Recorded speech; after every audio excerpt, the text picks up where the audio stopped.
Then there was the time that I delivered to Tatooine. You know how sparse that place is? Not a lot of chimneys in the desert. If this line doesn't move in the next 10 minutes, I'm gonna be mad. I'm right there with you, buddy. All right, did everybody have a nice holiday season? Did you get everything you wanted? Did you eat too much? Did you sleep too much? Did you sit on YouTube and watch videos on your days off? Yeah, me too, but it's time to get back to it. There's toys to talk about because I'm Robo. This here's the rewind.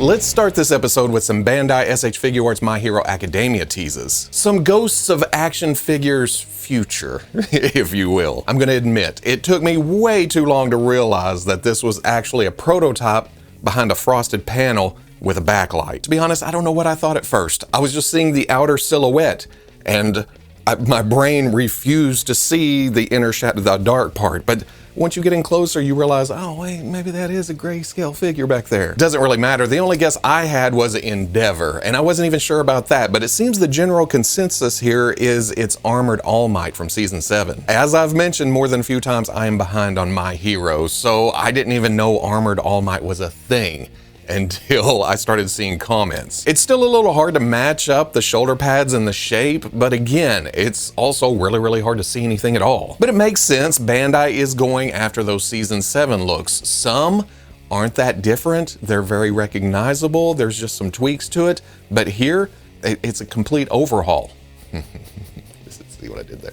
The other tease is way easier to guess because it is a defined printed image. That is definitely Toga. Seems odd to push her out this early when there's so many other mainstays to do, but they may be trying to compete with the Kaiyodo Amazing Yamaguchi version that was solicited a couple weeks ago. Or at least what I thought was the Kaiyodo Amazing Yamaguchi My Hero Academia Toga. I'm bringing this back around for a couple of reasons. One, I missed some of the pretty promos the first time around. I guess I talked about it before it was actually solicited. So here is Toga with a couple of other characters, very moody, the fog rolling in. But two, it was also pointed out to me that this is not Amazing Yamaguchi. This is just straight Kaiyodo Revoltech. Not a huge deal in the grand scheme of things. This will still fit right in with the rest, but Amazing Yamaguchi has a slightly stylized look to it. The designer tweaks some things to fit into a certain aesthetic, a certain look. It's more prominent with like DC and Marvel and some of the others,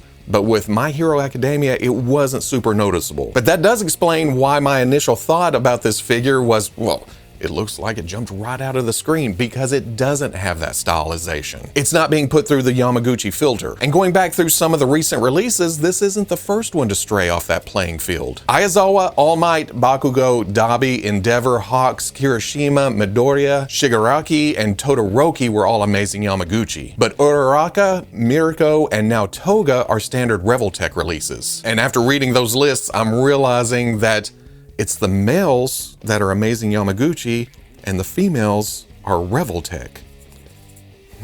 That's weird because there's females in other Amazing Yamaguchi licenses. There's, well, Harley Quinn, there is Gwenom, Spider-Gwen, Chun-Li. So why are they splitting them apart in the My Hero Academia line?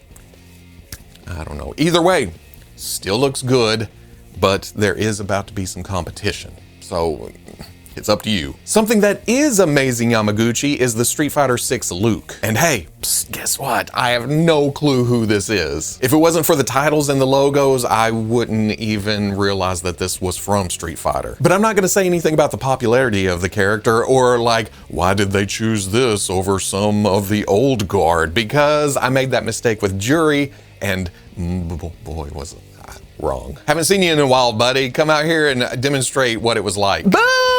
This man, he does not know what he's talking about. Big surprise. I'm going in. Okay. Bye. I can only comment on the appearance, which is generic fighter guy with bare feet and scars and a Whataburger sponsorship. I can't be the first person to notice this, right? That's just fresh on my mind because we only got our local Whataburger recently. And the first few times I went through there to get like a spicy chicken, I was told it's gonna take a few extra minutes because they were having trouble cooking the chicken. Whereas the other food we ordered, the burgers and fries, came right out.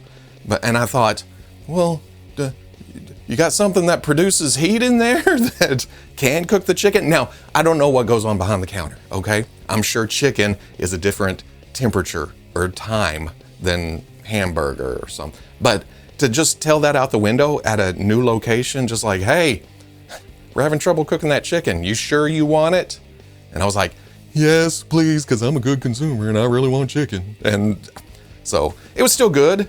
And I haven't heard that since, but that's what sticks out in my brain when I see a Whataburger logo. And that's the first thing I saw when I saw this figure. Does have some pretty damn sweet hair though.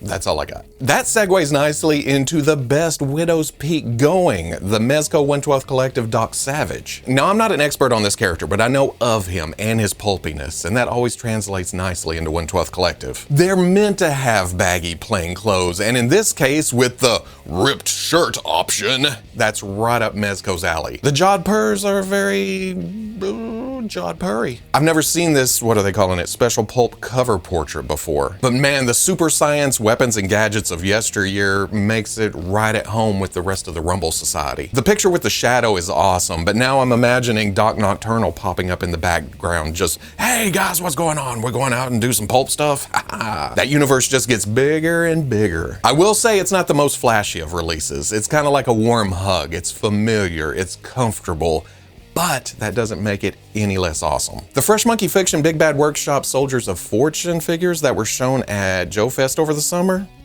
they went up for pre-order this week. We'll start with the smoothest of the smooth, the Spy. Unlike Monster Force, where there are backgrounds for each character and an elaborate storyline, it seems Soldiers of Fortune is going for a more generic, choose-your-own-adventure approach. I mean, looking at the tux and the gear you get here, you have a general idea of what's going on. After that, it's up to you. Same goes for the enemy.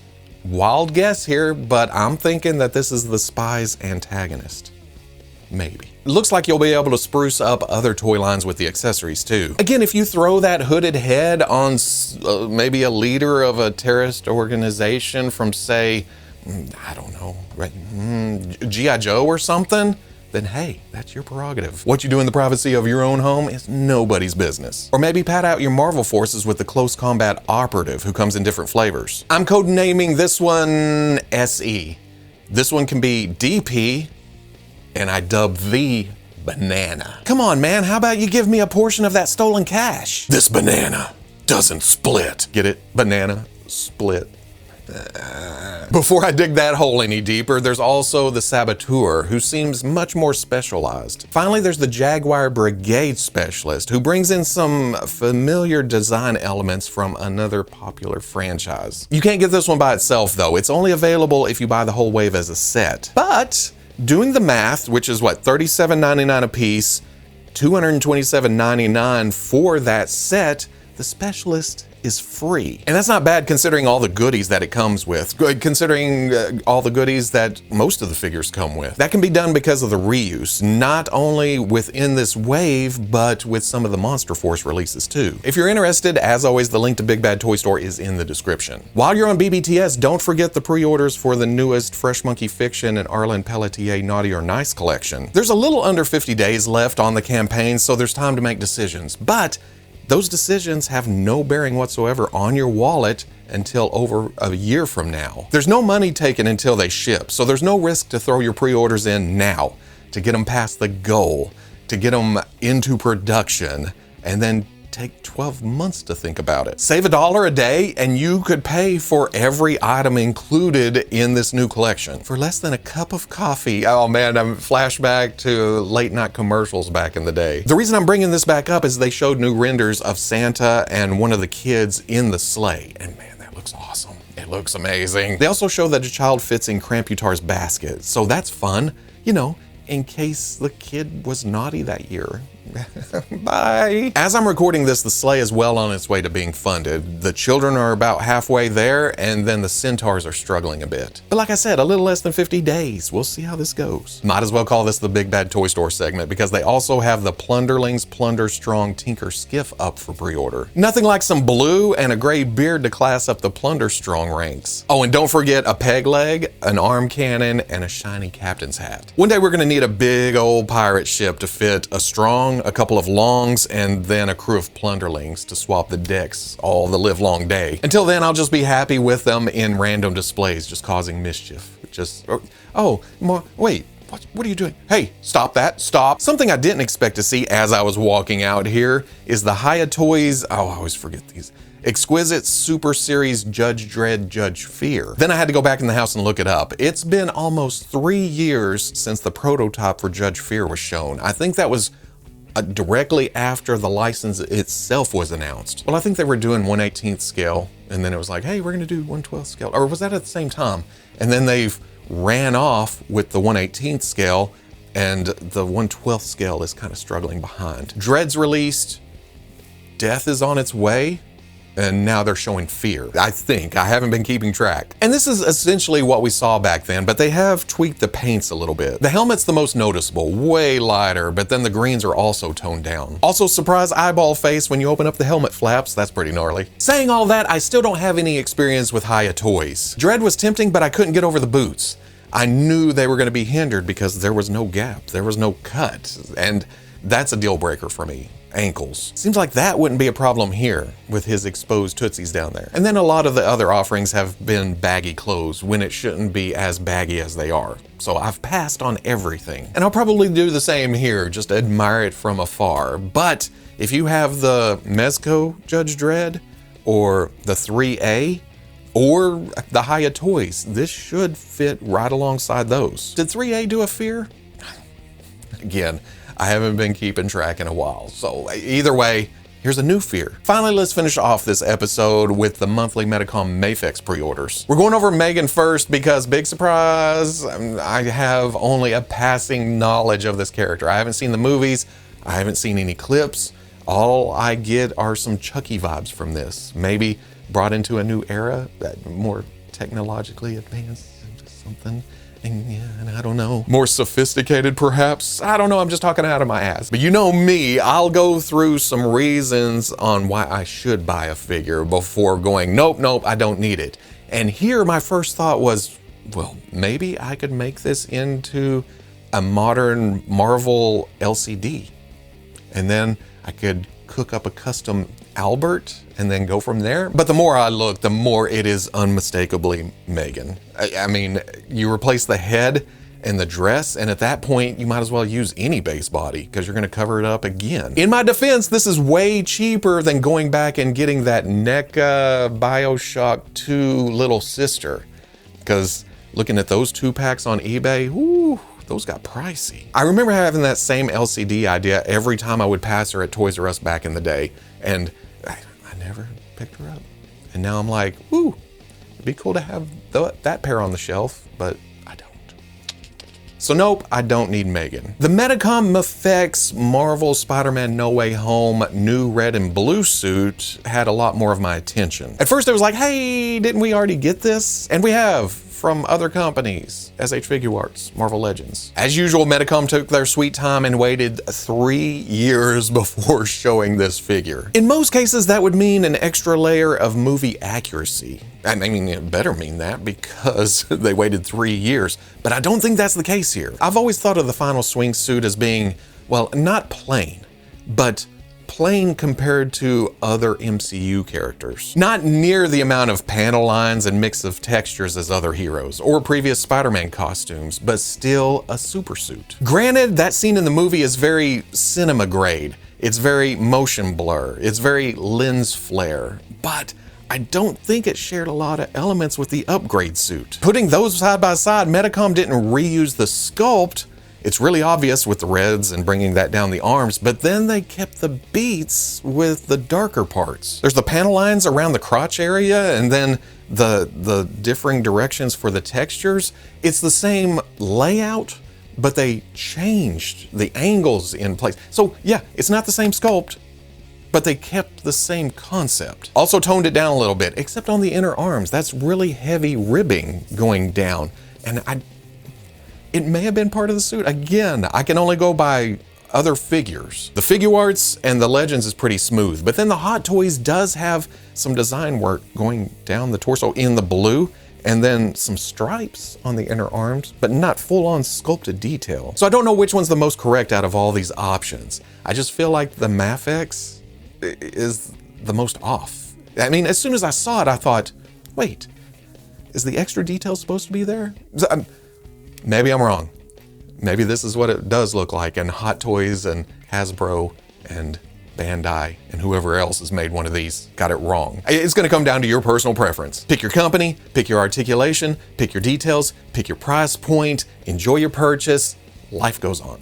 And that's it for this week. If I missed something, you know, we'll swing back around next week. Special thanks to the Patreon, the no-bots who always have my back. I didn't post daily this week because, again, holiday, I took some days off. Veebs did some interviews, posted those on the channel. We'll get back on schedule next week. Next week, I'll kick back into it with the Jada Toys Cyberpunk Edge Runners, David and Lucy. And even though I don't know anything about this property, I've looked at the figures in the cases at San Diego and thought, well, you know what? Those are interesting. So I'm gonna give them a test drive. And I guess what it comes down to is I'm an unbiased observer.